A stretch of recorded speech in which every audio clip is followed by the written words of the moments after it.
Welcome to Famous People, English Stories. Ready to level up your English?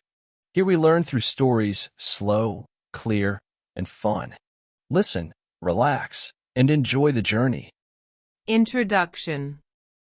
This is the story of Eliza Carter, a young woman who was always dreaming of becoming fluent in English. But her life was too busy. Between her job at a local bakery and night school classes, she never had enough time or energy to study.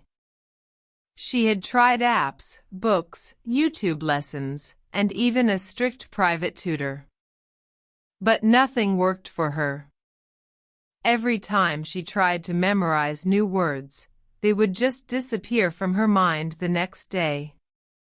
Chapter 1: The Mysterious Voice. Eliza lived in a small apartment in a quiet town. Her window overlooked the city park, where children played during the day and stars shone clearly at night. But while her world seemed peaceful from the outside, Eliza felt stuck. She believed that fluency in English was the key to a better job, travel, and the freedom to express herself. One night, after a long and frustrating day, Eliza stood by her window holding a cup of tea. She whispered into the night, "If only I could learn while I sleep. That's the only time I have left." She didn't expect an answer. But just as she turned away, something strange happened. Her radio, an old device she rarely used, turned on by itself. A soft voice began to speak. Not in music. Not in ads. But in English. "Eliza," the voice said slowly. "You can learn while you sleep." She froze.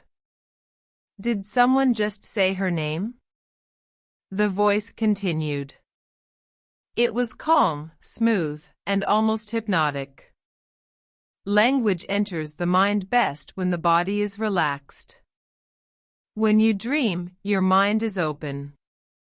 You can learn. You just need to listen. Was she dreaming already? She looked at the clock, exactly midnight. Eliza felt a strange warmth in her chest. She didn't feel fear, only curiosity. The voice repeated simple English sentences. My name is Eliza. I want to speak English. I am not afraid. Her eyelids grew heavy. The voice continued with clear, slow grammar patterns. I go to work. I drink tea. I learn English. Every day, I become better. And Eliza, without meaning to, lay down on her bed, still listening. Her breath slowed. Her thoughts softened. She didn't even notice when sleep arrived. But something unusual happened that night. Eliza dreamed in English. In her dream, she was standing in a bright white room. Everything around her looked like clouds, soft, floating, endless.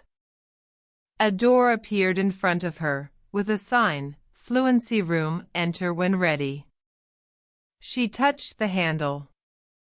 Inside was a long hallway with glowing words on both sides of the walls. Each word was simple: hope, learn, speak, try, begin. As she walked, the words floated toward her and entered her mind like little stars. They didn't confuse her. They felt right. Natural. She entered another room, where people were sitting in a circle.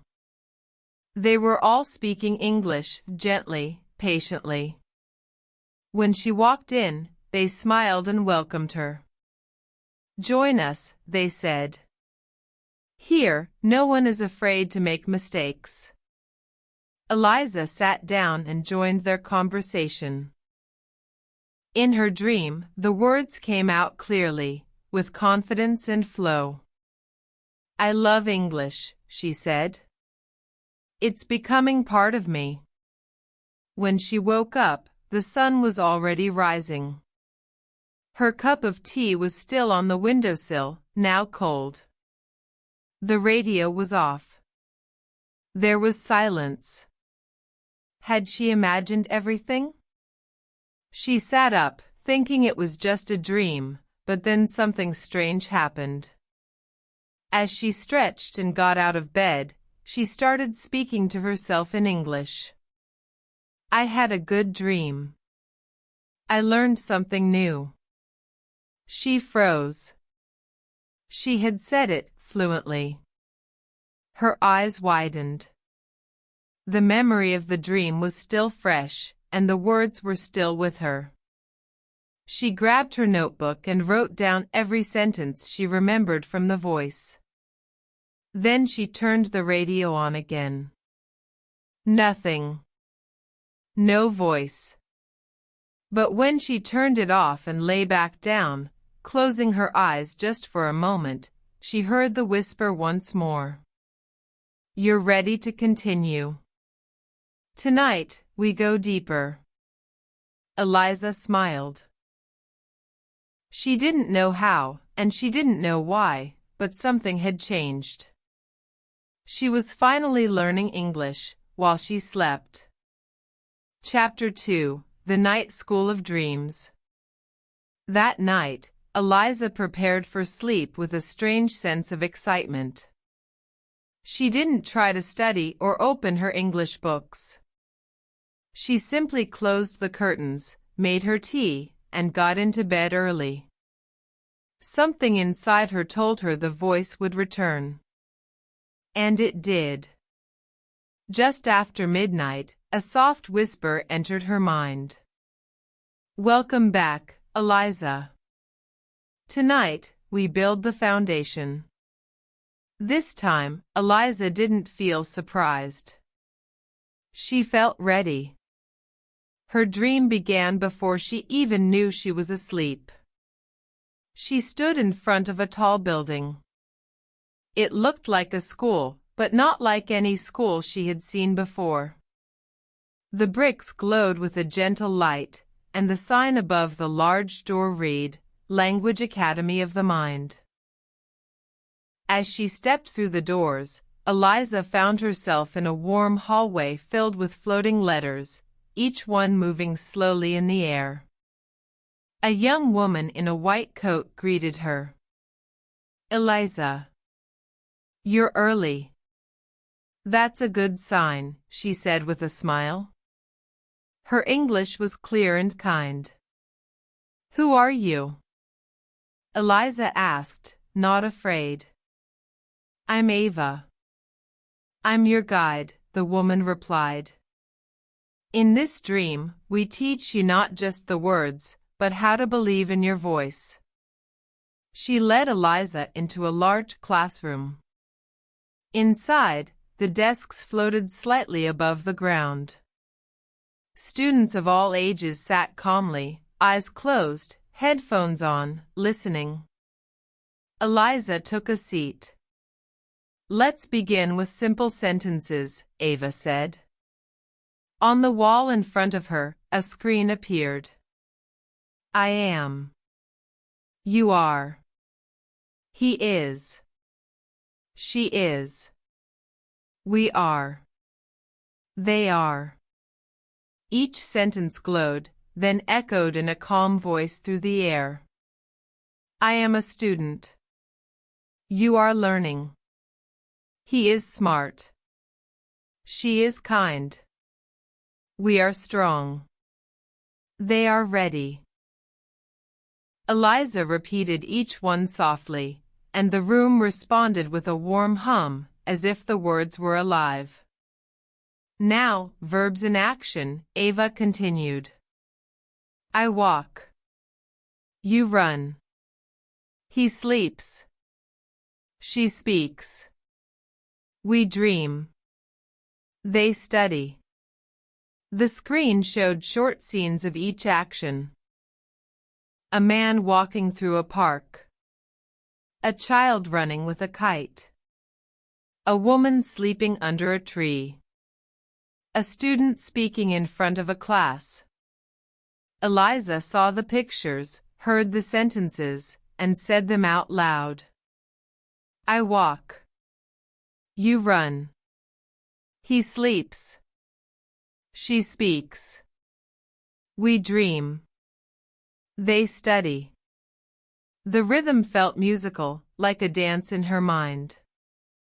Then the room changed again. The desks disappeared. The walls opened up to reveal a peaceful garden, full of soft wind and the sound of birds. In the center was a stone path, with words written on each stone. Try. Learn. Repeat. Grow. Believe. Speak. Eliza stepped onto the first stone.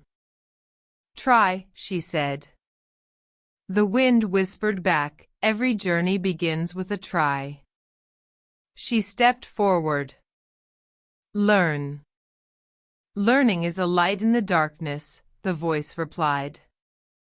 Step by step, she walked the path, saying each word and feeling it enter her deeply. When she reached the end, Ava stood waiting with a mirror. Now speak to yourself, she said. Say something true.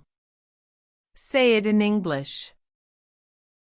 Eliza looked at her reflection. She saw not just a tired worker or a lost student.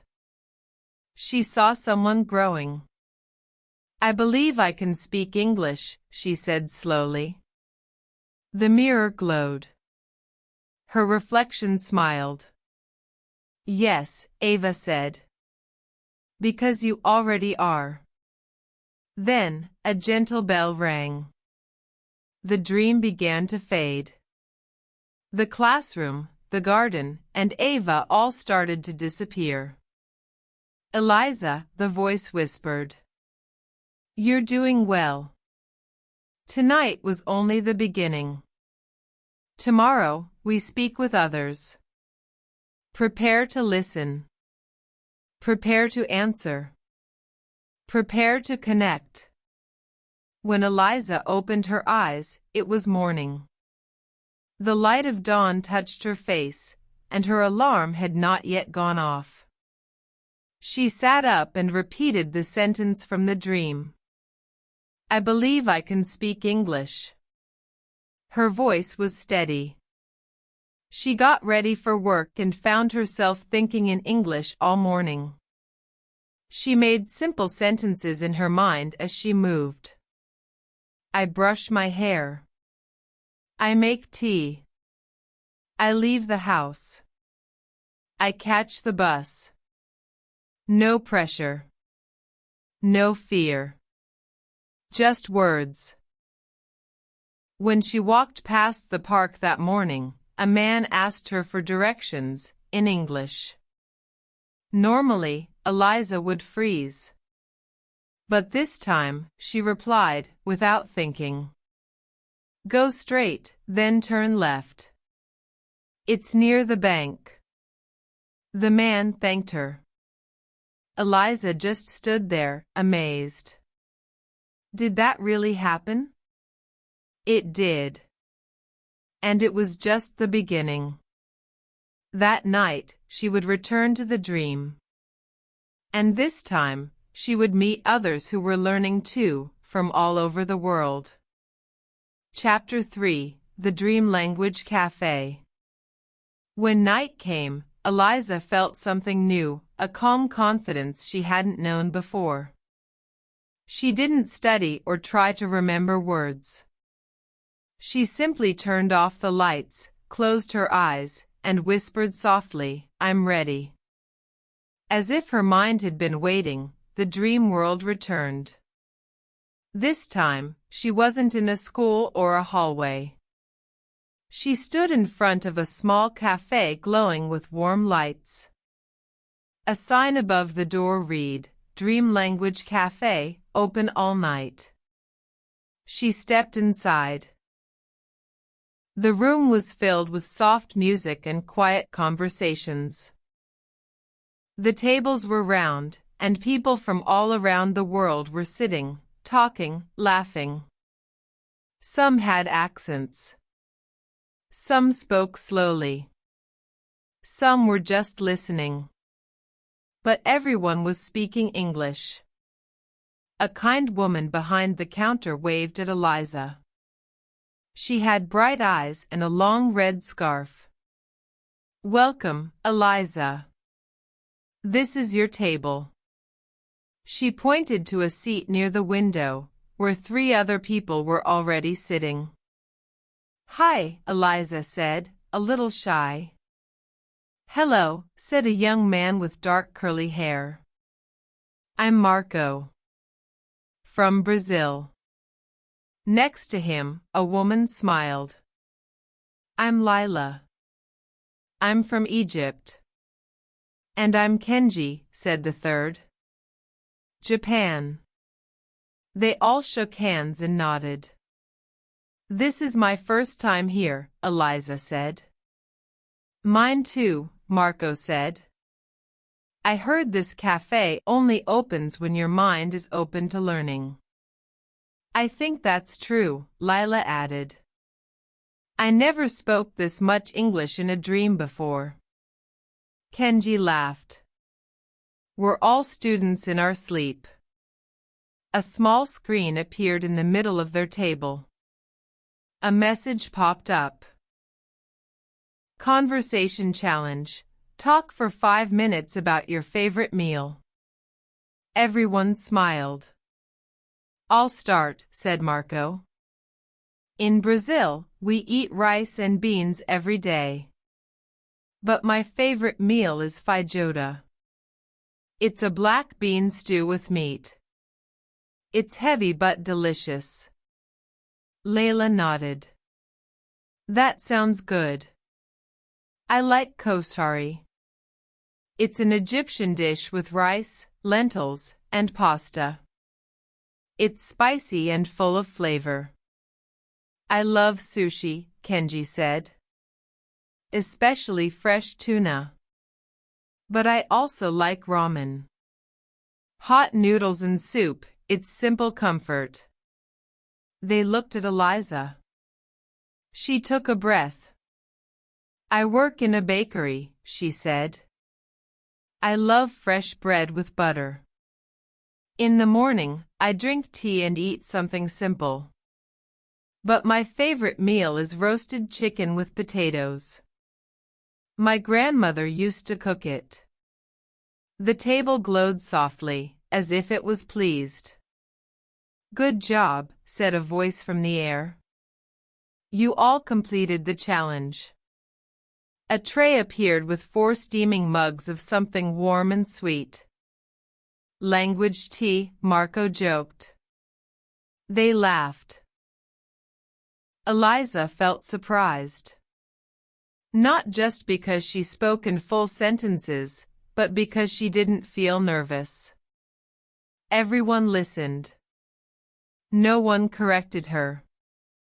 And she understood every word they said. A new challenge appeared on the screen. Roleplay, you're lost in a new city. Ask for help. Give directions. Kenji played the tourist. "Excuse me," he said to Eliza. "Where is the train station?" Eliza smiled. "Go straight. Then turn right. It's next to the big library." He nodded. "Thank you. And where is the best place to eat?" Eliza thought. "Try the cafe near the river. It has good food and a great view." Lila clapped. "Perfect." They continued like that for hours, or maybe minutes. Time didn't seem real in the cafe. But everything they said felt real. Every sentence helped them grow. After a while, the lights dimmed slightly. A voice spoke again. Tonight's lesson is complete. But the cafe will stay open. Practice makes progress. Before Eliza left, Lila took her hand. Let's meet here again tomorrow, she said. Yes, Marco agreed. This place helps us speak without fear.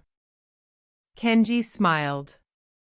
Here, I feel like I can talk forever. Eliza looked around.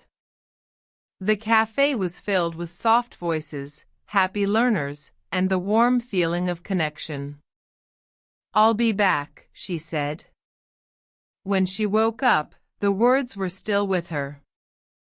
She went to the mirror and said, I had a conversation in English. And I enjoyed it. That day at work, a tourist came into the bakery. He asked for directions. Eliza helped him easily, naturally. Her boss noticed. Your English is getting really good, he said. Eliza smiled. I've been practicing. Every night. And inside her, she knew the cafe would be waiting again when the stars returned. Chapter 4, Grammar Garden and the Voice of Confidence. Days passed, and Eliza found herself back in the magical garden, where trees whispered grammar and the air was alive with words. She didn't try to control the dream. She simply closed her eyes, breathed slowly, and let the voice guide her. You are ready for something deeper, it said. Tonight, we enter the grammar garden. Eliza opened her eyes within the dream and found herself standing at the edge of a lush garden. Tall green hedges formed soft, curving paths. Flowers shaped like punctuation marks grew along the edges, and gentle streams of glowing letters flowed across the ground like water. A stone gate welcomed her, and above it was written, Grammar is not a rulebook. It's the rhythm of your thoughts. As she stepped through, the scent of jasmine filled the air. Birds above her sang words in slow, repeating patterns. I am. You are. He is. We are learning. Each path in the garden had a name. Tense trail. Question circle. Preposition pond. Confidence corner. An older man in a sky-blue cloak waited for her. His eyes were kind, and he carried a book that glowed softly. Hello, Eliza, he said. I'm Ilios. I am the keeper of the garden. She smiled, recognizing him. I'm ready to learn more. Ilios nodded. Then we begin with the tense trail. He led her down a winding path where stones glowed beneath their feet. Each step showed a new sentence. Present, I speak. You learn. We grow. Past, I spoke. You learned. We grew. Future, I will speak. You will learn. We will grow. Ilios raised his hand, and a golden hourglass floated in front of them. Time moves, Eliza, he said. But language travels with it. Speak in the past. Tell me something true. Eliza thought for a moment. I worked at the bakery yesterday. I made bread. I smiled at a customer. Now the future. I will practice tonight. I will return to the cafe. I will speak with my friends. The hourglass turned itself, glowing brighter. Excellent, Ilios said. Now, to the question circle. They entered a round garden with a fountain in the middle. The water whispered questions. Where are you from? What do you like? Why do you learn English? Ilios sat on a bench and invited Eliza to answer. I am from a small town. I like tea and quiet mornings. I learn English because I want freedom to speak, to travel, to connect. As she spoke, the fountain sparkled. Now ask me, Ilios said. Eliza looked at him. What do you do in the grammar garden? He smiled. I remind people that grammar is not your enemy. It is your tool. A bridge between your heart and your words. They walked on, arriving at Preposition Pond. Tiny boats floated across the surface, each with a word, in, on, under, between, through. Ilios asked, Where is the cat? The pond rippled and showed an image, a cat in a box. Eliza laughed. The cat is in the box. The next image showed a cat sleeping on a book. The cat is on the book. Another image showed a cat between two shoes. The cat is between the shoes. With each sentence, the garden grew brighter, more alive. Now, Ilios said, you must visit the most important place, Confidence Corner. They walked into a small clearing. In the center was a mirror, not of glass, but of light. Look at yourself, he said. Speak a truth in English. Eliza stepped forward. Her reflection smiled back. I am learning. I am improving. I am not perfect, but I'm proud. As she said the words, the mirror reflected her not as she was, but as she could be, standing tall, speaking clearly, helping others. Ilios's voice softened. This is who you are becoming. Eliza nodded. I believe it. The garden began to fade, the colors turning soft and quiet. Ilios offered her one last gift, a small glowing stone. Keep this in your mind, he said. It holds your progress. Every sentence you speak adds to its light. She took it, and it felt warm in her palm. Thank you, she whispered. As the dream faded and the morning light touched her face, Eliza felt different. Not because of what she knew, but because of what she now believed. She stood up, opened her window, and looked at the sky. I am ready for more. That day, she signed up to help lead a small English conversation group at the local library. She was nervous, but she said yes. Because now, she had something she didn't have before. Confidence. Chapter 5, A Voice Beyond the Dream. Early one morning, with tea warming her hands, Eliza felt a new kind of calm.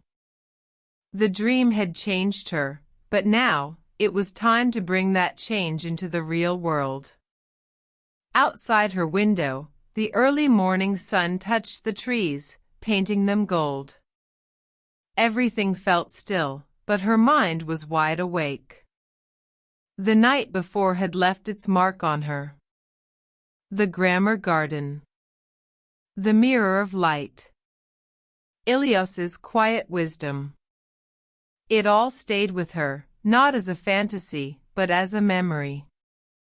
Her confidence wasn't just inside the dream anymore.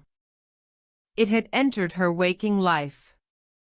Later that day, she walked to the local library with a folder in her hands. She had volunteered to help lead a beginner English conversation group. Just a few months ago, she would have never imagined doing something like this. But now, she wasn't just learning English, she was living it. The library meeting room was small and simple. A few chairs. A whiteboard. A circle of strangers with quiet eyes and nervous smiles. There were 6 people. All adults. All from different countries. All wanting the same thing, connection. Eliza stood before them, took a breath, and said, "Hello, everyone. My name is Eliza. I'm not a teacher. I'm a learner too. But today, we'll speak together."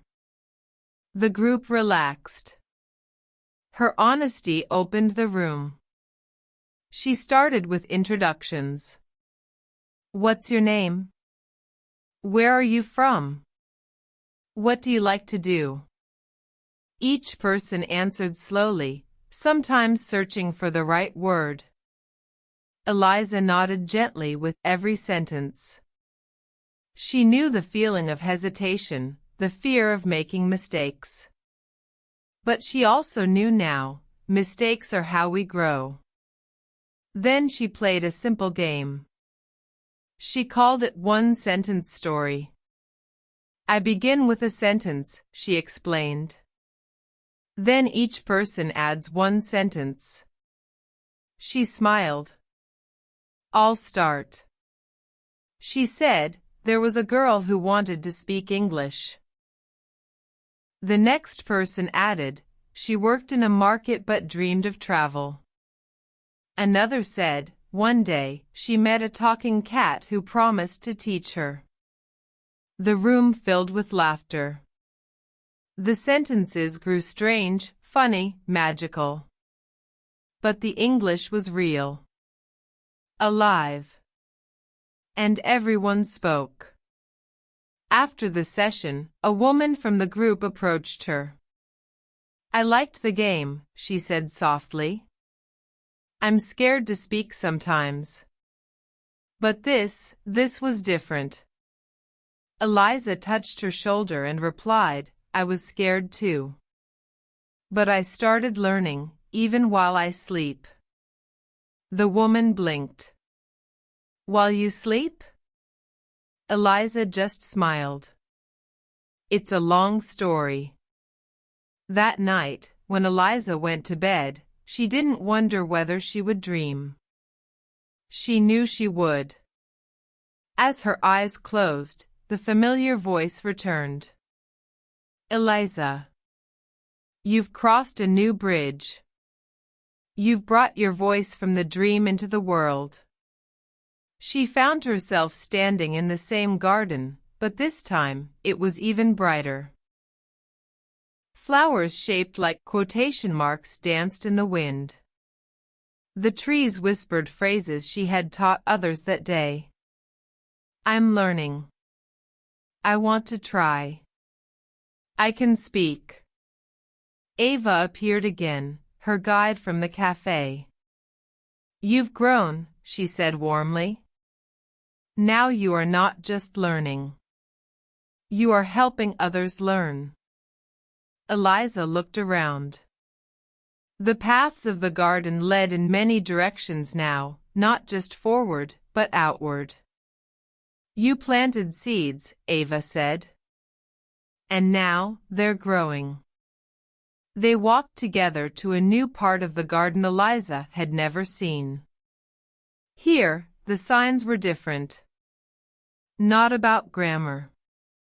Not about vocabulary. But about meaning. Why do we learn? Who do we become when we speak a new language? How do we use our voice to lift others? Ava turned to her. These are the questions of the next stage. Your dream is no longer only for yourself.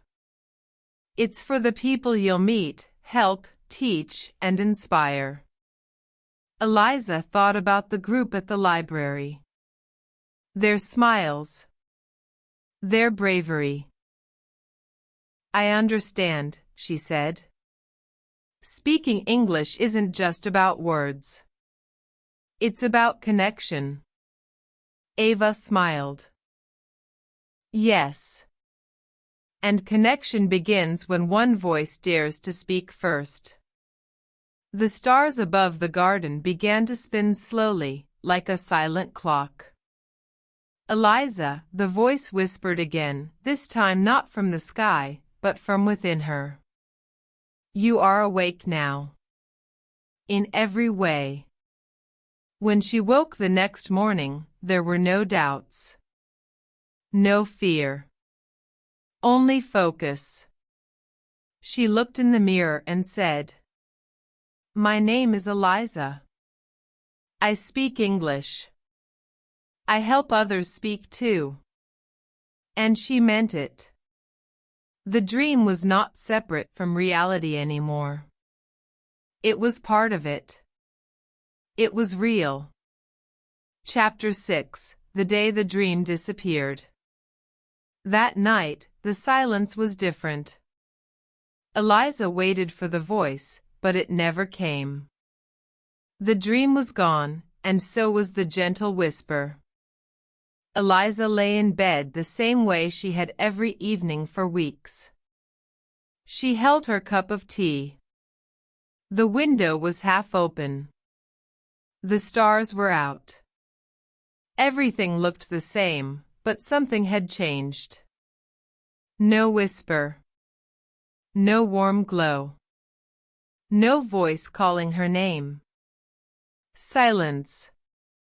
She waited. Minutes passed. Maybe hours. But the dream did not arrive. No cafe. No grammar garden. No Ilios. No Ava. Only darkness, soft and deep. She woke suddenly. The room was quiet. The radio was off. Her notebook lay untouched beside her bed. She sat up and whispered, "Hello?" But there was no reply. That morning, her heart felt heavier than usual. She went to the kitchen, made her tea, and opened her English journal. The pages were full of notes, drawings, dream sentences, grammar patterns, and glowing quotes from her unconscious adventures. She stared at them. Had it all really happened? Or had it all been a trick of the mind? At the library, her students waited. Smiling. Ready. They believed in her. They saw her as someone strong, someone helpful. But inside, she didn't feel that way. What if I can't do this without the dream? She looked at their faces. Some nervous. Some hopeful. Some tired from work or life, but still present, still trying. She smiled at them. We'll begin with a small challenge, she said. Describe how you feel today. Use one simple sentence. Each student tried. I feel tired. I feel nervous. I feel excited. I feel ready. Eliza wrote their sentences on the board. Then she paused and added her own. I feel uncertain. They looked at her. But, she added, I am here. And that means something. The group nodded. Later that day, Eliza went for a long walk through the park. The air was cool. The sky held soft gray clouds. Children laughed in the distance, and somewhere, a dog barked at a squirrel. She sat on a bench and closed her eyes. If the dream never comes back, she thought, can I still grow?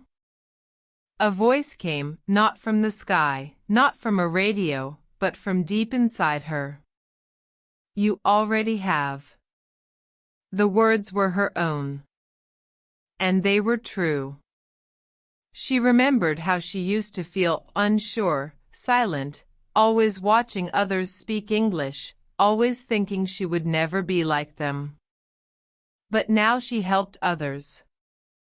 She led conversations. She gave directions to tourists. She answered questions at work with confidence. Maybe the dream had only been there to guide her until she was ready to guide herself. That night, Eliza didn't wait for the voice. She didn't try to return to the magical garden or cafe. Instead, she closed her eyes and visualized her own classroom. One she built herself. She saw a whiteboard. She saw a circle of chairs. She imagined her students smiling, speaking, laughing, even making mistakes. And she imagined herself standing there, not as a student, but as a leader. She spoke the first sentence aloud. I am not perfect. But I am enough. And in that moment, she realized the dream hadn't disappeared. It had become part of her. The next day, Eliza printed small cards for her students.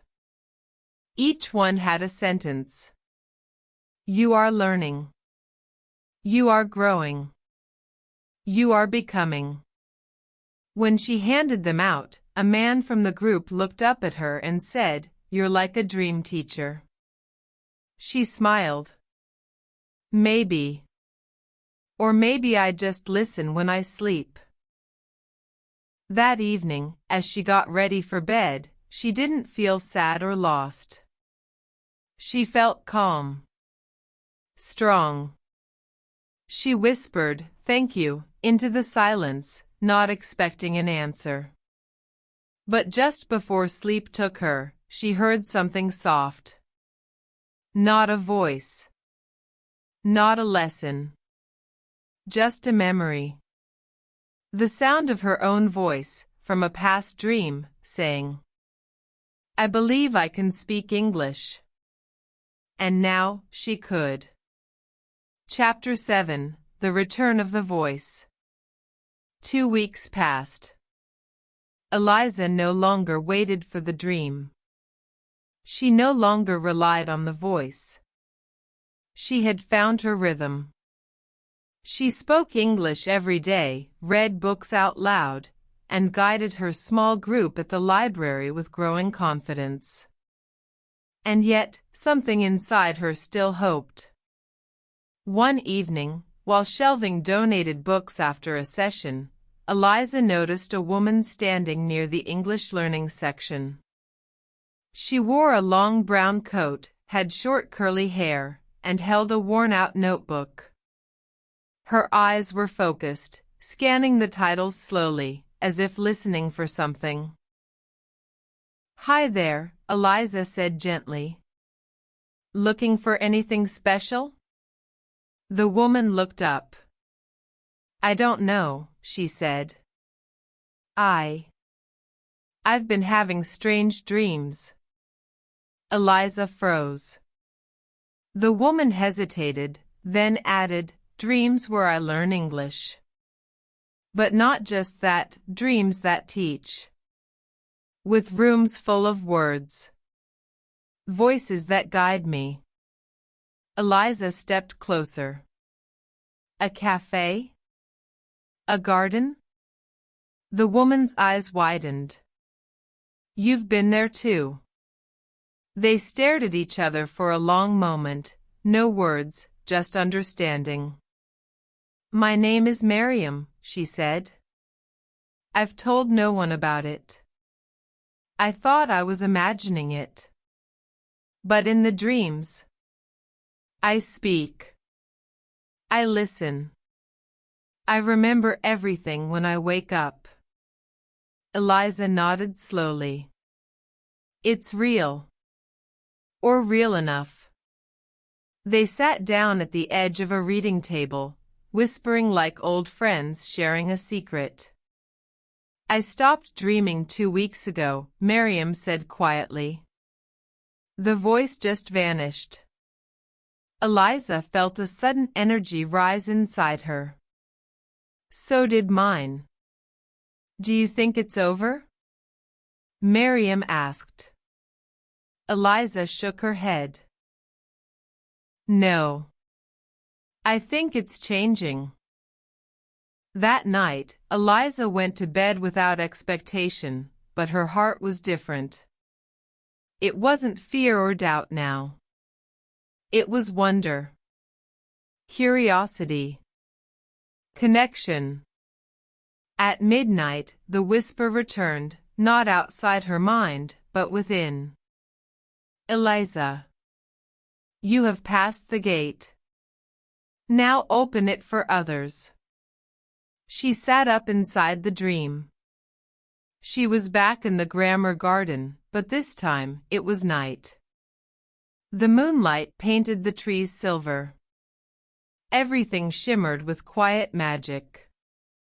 At the center of the garden stood Ava, her guide from before. Eliza, she said softly. Welcome back. The dream never left. It only waited for you to become ready. I thought I had lost it, Eliza whispered. No.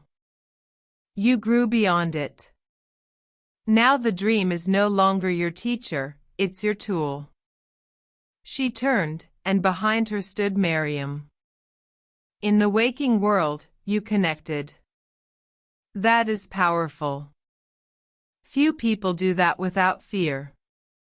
Miriam looked at Eliza. I didn't know you'd be here. I didn't either, Eliza replied.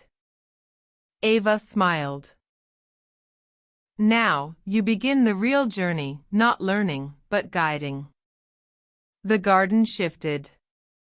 It became a large open hall filled with people, each at a different stage of learning. Some sat quietly, listening. Some stood, speaking. Some walked nervously in circles, unsure where to go. Eliza and Miriam stepped forward. You will help them dream with purpose, Ava said. You will become the voice they first hear. How? Eliza asked. By trusting your own, Ava replied. A mirror appeared once more. This time, it showed Eliza and Miriam standing beside each other, surrounded by a growing circle of new learners, some familiar, some strangers. The image slowly changed from a dream space into a real classroom. The dream was now merging with the world. When Eliza woke, the feeling stayed. The clarity. The strength. She picked up her phone and messaged Miriam. The dream is back. Let's talk tonight. That evening, they met at a small cafe, an ordinary one. No glowing signs. No magical paths. Just two people, two notebooks, and one big idea. We're not just students, Eliza said. We're dreamers who build bridges. We need to help others do the same, Miriam added. And just like that, the dream expanded.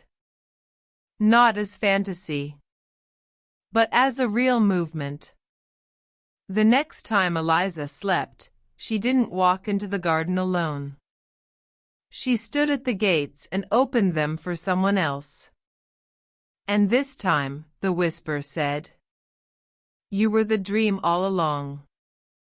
Chapter 8, The School of Silent Sleepers. Eliza stood in front of the library's old meeting room, but this time it wasn't just another English session. Something new was beginning. Beside her stood Miriam, holding a notebook filled with plans, sketches, and dream sentences. Together, they had created something bold, a new group called the Sleepers Circle. It wasn't just a conversation group. It was a space where language met imagination, where dreams weren't just stories, they were tools. Eliza and Miriam invited anyone who wanted to learn English in a new way, through rest, through belief, through trust in the quiet power of the unconscious. They started small. Just 6 people came that first week.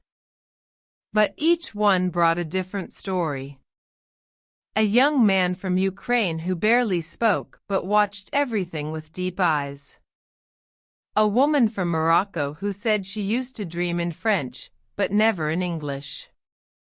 A father from Turkey who only came because his daughter asked him to try. And 3 more who said almost nothing at all. The first session was quiet. Eliza could feel their hesitation. "It's okay," she said softly. "This is not a test. This is not a school. It's a space to rest, to listen, and maybe, to remember." Miriam lit a small candle. The room dimmed. "Close your eyes," she said. "Breathe. No pressure. Just silence."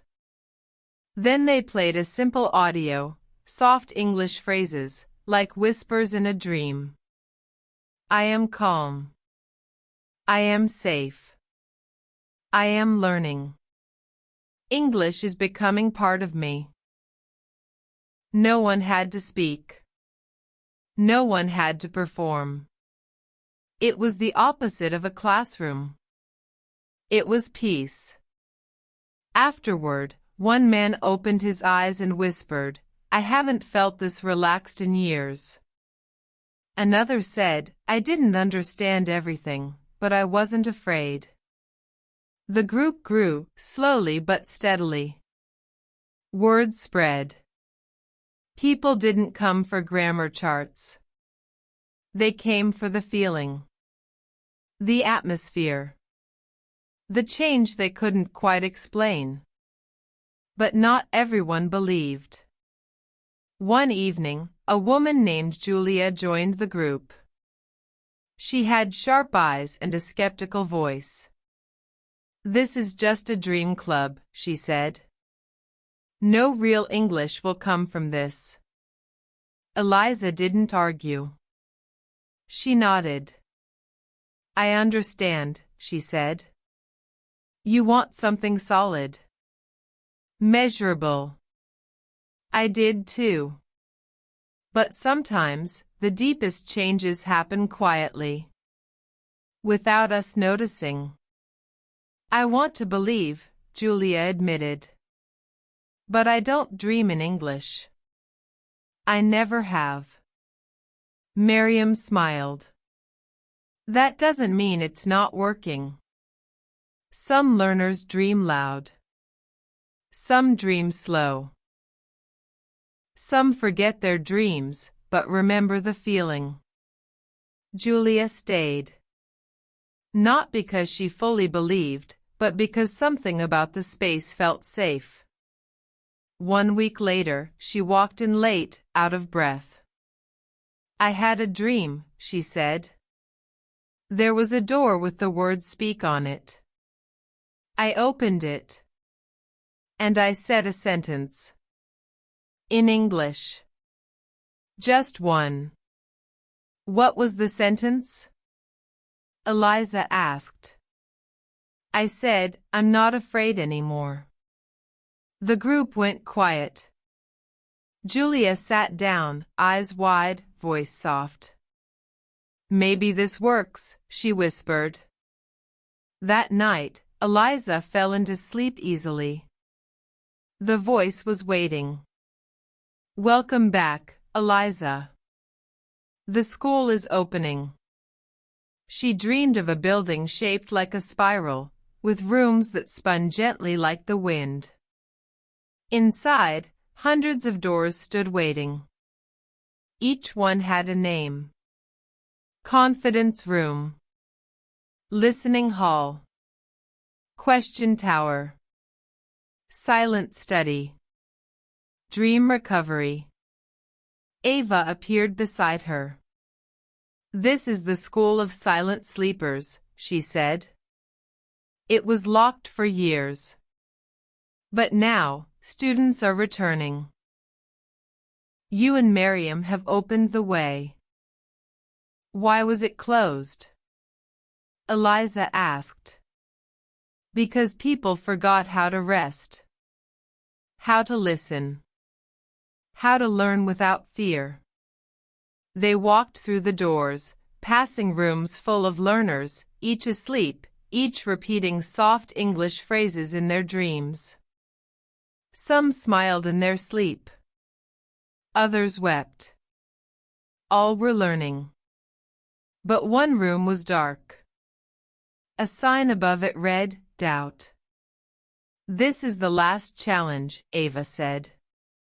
"Even in dreams, doubt can return. You cannot remove it for others, but you can show them what's possible." Eliza stepped into the room. It was cold, quiet, empty.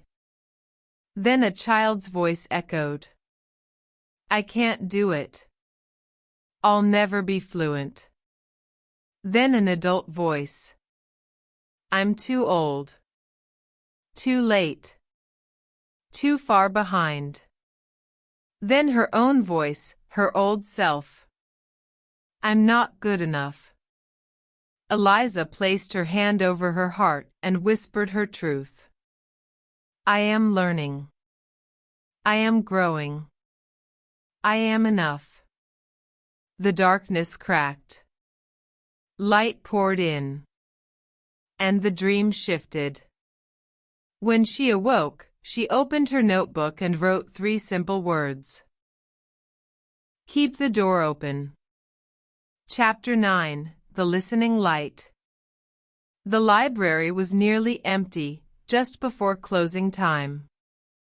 Eliza and Miriam sat in their usual corner, surrounded by a growing collection of dream journals, soft notebooks, and hand-drawn grammar trees. The silence between them wasn't awkward, it was rich, filled with ideas not yet spoken. "I have an idea," Miriam said at last. "What if we could share the feeling of the dream? Not just describe it, but deliver it, like a whisper in someone's sleep?" Eliza looked up. "You mean, make something people can hear? Even if they've never been to the dream?"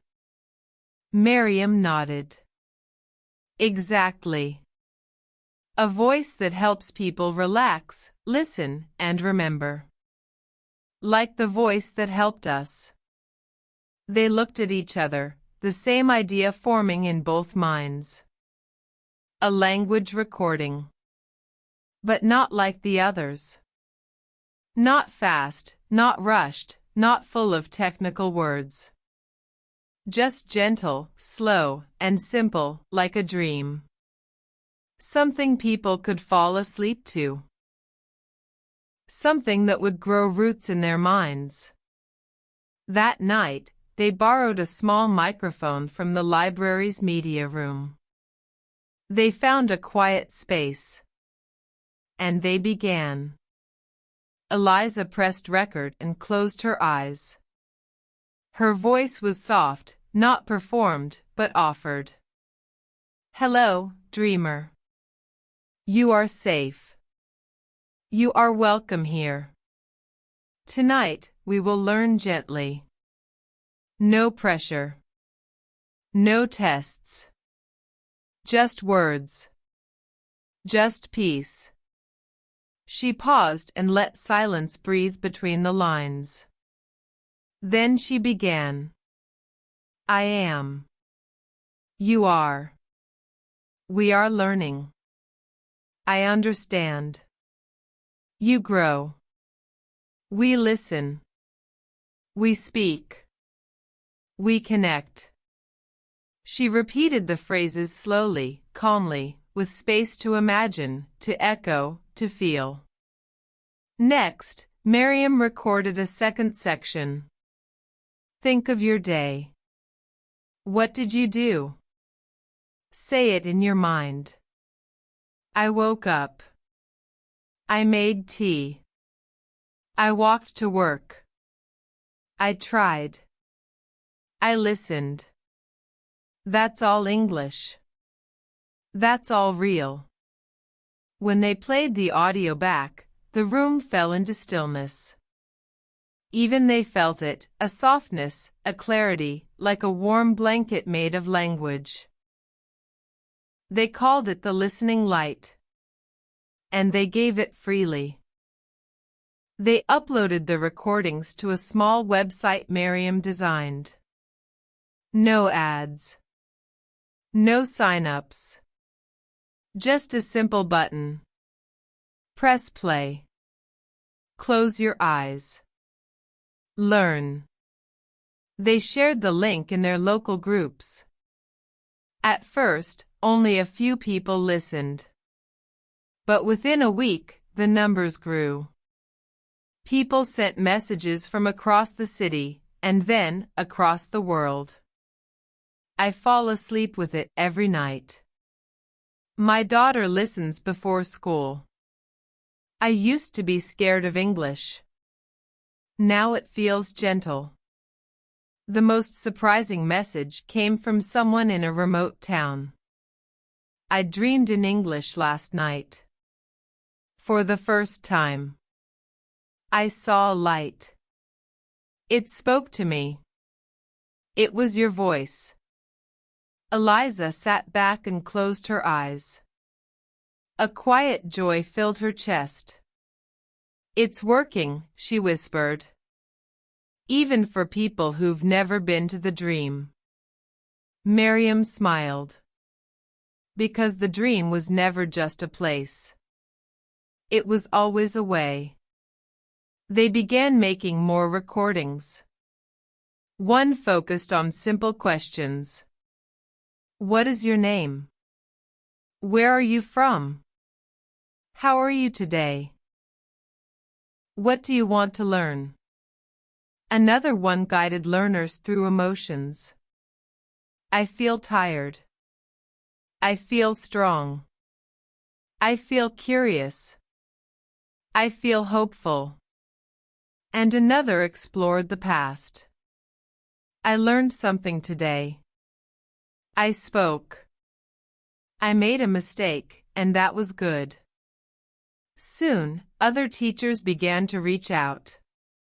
Some wanted to translate the recordings.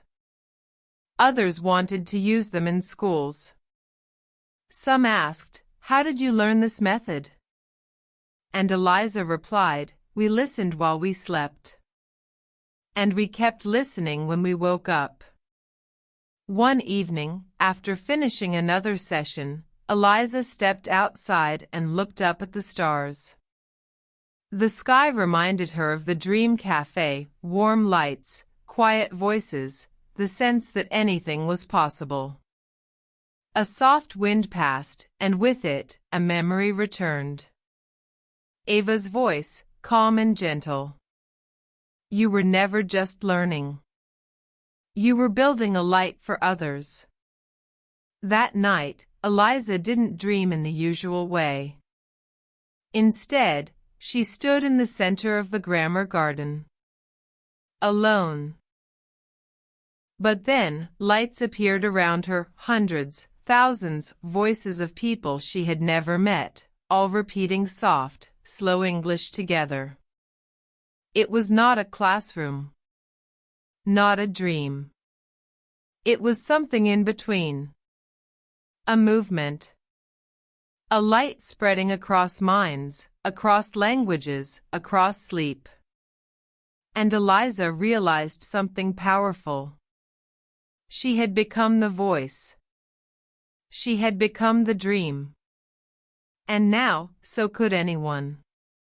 Chapter 10, The Final Lesson. One calm night, Eliza knew her journey was coming to an end. The dream returned, not to teach, but to say goodbye and reveal the true meaning of her path. Eliza lay in bed with her hands resting on her chest. The light from her phone had faded. The window was open, and a soft breeze brushed against her skin. She didn't try to dream. She didn't even hope for it. But she felt something different, a quiet knowing. She had nothing more to prove. She had helped others. She had spoken. She had led. She had grown. Her eyes closed gently. And without effort, the dream returned. She stood in a wide field, full of tall golden grass. The wind moved in long, slow waves. There were no buildings. No cafe. No garden. No school. Just the open space and the sky above. A single path stretched ahead. She walked. Far ahead, she saw someone waiting under a tree. It was Ava. But this time, she wasn't just a guide. She looked like a part of the sky itself, light, wind, and time woven into a smile. "Eliza," she said softly. "You've returned." Eliza smiled. "Is this the last time?" Ava nodded. "Yes. But not an ending. A beginning on the other side." Eliza looked around. The sky was full of soft sounds, like the voices of all the learners she had helped, speaking quietly in dozens of languages, learning, repeating, growing. "I understand now," Eliza said. This was never about being fluent. It was about being brave. "Yes," Ava said. "And you were. But what happens next?" "You keep living. You keep helping. You keep speaking," Ava said. "But you no longer need the dream to believe in yourself. Now, you are the guide." Eliza stepped closer. "Then teach me the final lesson." Ava reached into her pocket and handed her a small silver key. Eliza turned it in her hand. "What does it open?" "Nothing," Ava said. "Not anymore. It's not for doors. It's for memories. You carry everything now, the sounds, the words, the feeling. The door is inside you." Eliza closed her hand around the key. It glowed for a moment, then melted gently into light and disappeared into her chest. And in that instant, Eliza saw it all, every step, every mistake, every sentence she once feared to say, now shining with quiet purpose. She had always believed learning was something you chased. Now she knew it was something you became. "I'm not the same girl who first walked into the dream," she whispered. "No," Ava said. "That girl dreamed of learning English. The woman standing here now teaches it. Without fear, without apology, without needing to be perfect."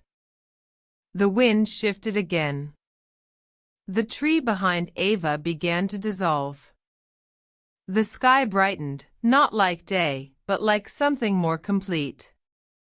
"It's time," Ava said. Eliza nodded. "Will I remember?" Ava smiled. "Only what matters." And with that, the field faded. The voices became still. Eliza opened her eyes. Sunlight touched her face. She sat up in bed, calm and quiet.